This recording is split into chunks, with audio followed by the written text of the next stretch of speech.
கர்நாடகாவில் தேர்தல் பரப்புரைகள் இறுதிக்கட்டத்தை எட்டியிருக்கும் நிலையில் மாநிலம் முழுவதும் அரசியல் கட்சித் தலைவர்கள் தீவிர வாக்கு சேகரிப்பில் ஈடுபட்டுள்ளனர்.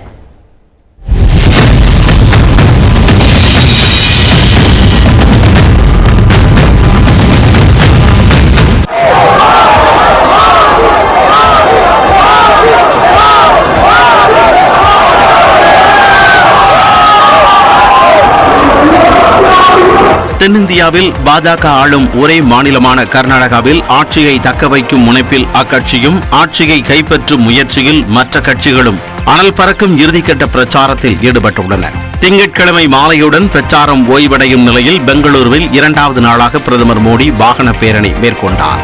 கெம்பேகவுடா சிலையில் இருந்து எம்ஜிஆர் சாலையில் உள்ள ட்ரினிட்டி சர்க்கிள் வரை 10 கிலோமீட்டர் தூரத்திற்கு திறந்த வாகனத்தில் பயணம் சென்ற அவருக்கு வழி நெடுகிலும் பாஜகவினர் மலர்தூவி வரவேற்பு அளித்தனர். கலை நிகழ்ச்சிகள், மேளதாளங்கள் என்று அவரது பேரணி சென்ற வழி நெடுகிலும் விழாக்கோலம் பூண்டது.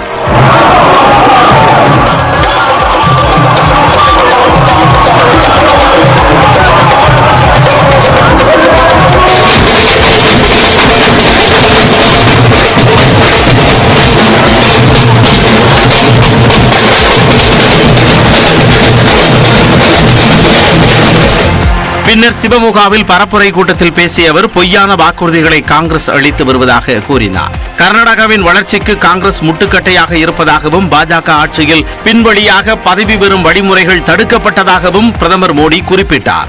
कर्नाटका की जनता ने कांग्रेस का ये बलून, ये गुब्बारा, ये जनता ने ही उसको चूर चूर कर दिया. இதேபோல் உள்துறை அமைச்சர் அமித்ஷா பெலகாவியில் வாக்கு சேகரித்தார். பின்னர் அங்கிருந்து பெங்களூரு வரை தொடர்ந்து 6 இடங்களில் ஊர்வலமாக அமித்ஷா சென்றார். விஜயநகர் மாவட்டத்தில் உள்ள ஹரபனஹள்ளியில் பாஜக தேசிய தலைவர் JP நட்டா சாலை பேரணி மூலம் வாக்கு சேகரித்தார்.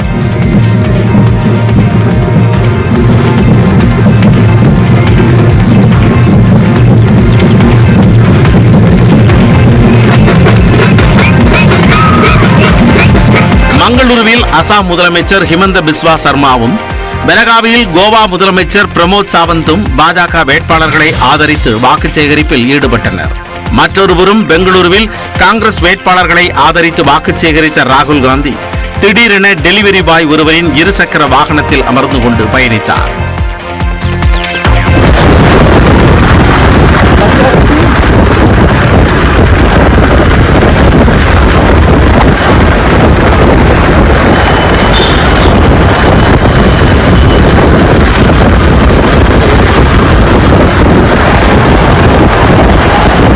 பின்னர் ஆனைக்கல்லில் நடைபெற்ற பிரச்சார கூட்டத்தில் உரையாற்றிய ராகுல் காந்தி கர்நாடகாவில் முதலமைச்சர் பதவி 2500 கோடி ரூபாய்க்கு விலைக்கு வாங்கப்பட்டதாக குற்றம் சாட்டினார். मणिपुर में आग लगी हुई है, लोग मारे जा रहे हैं, प्रधानमंत्री को कुछ लेना देना नहीं, होम मिनिस्टर को कुछ लेना देना नहीं.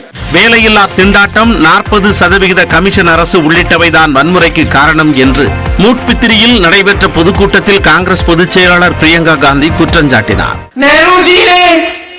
बेंगलुरु का हवाई अड्डा कब बनाया? अपने समय में इंदिरा जी ने नए बेंगलुरु का पोर्ट बनाया, न्यू बेंगलुरु पोर्ट. क्या हुआ? दोनों बेच दिए गए. किसको और क्यों? இதனிடையே கமலாப்பூரில் காங்கிரஸ் தேசிய தலைவர் மல்லிகார்ஜுன கார்கேவும், பெங்களூருவில் சத்தீஸ்கர் முதலமைச்சர் பூபேஷ் பாகல், பொதுச் செயலாளர்களில் ஒருவரான ஜெயராம் ரமேஷ் உள்ளிட்டோரும் காங்கிரஸ் வேட்பாளர்களை ஆதரித்து வாக்கு சேகரிப்பில் ஈடுபட்டனர்.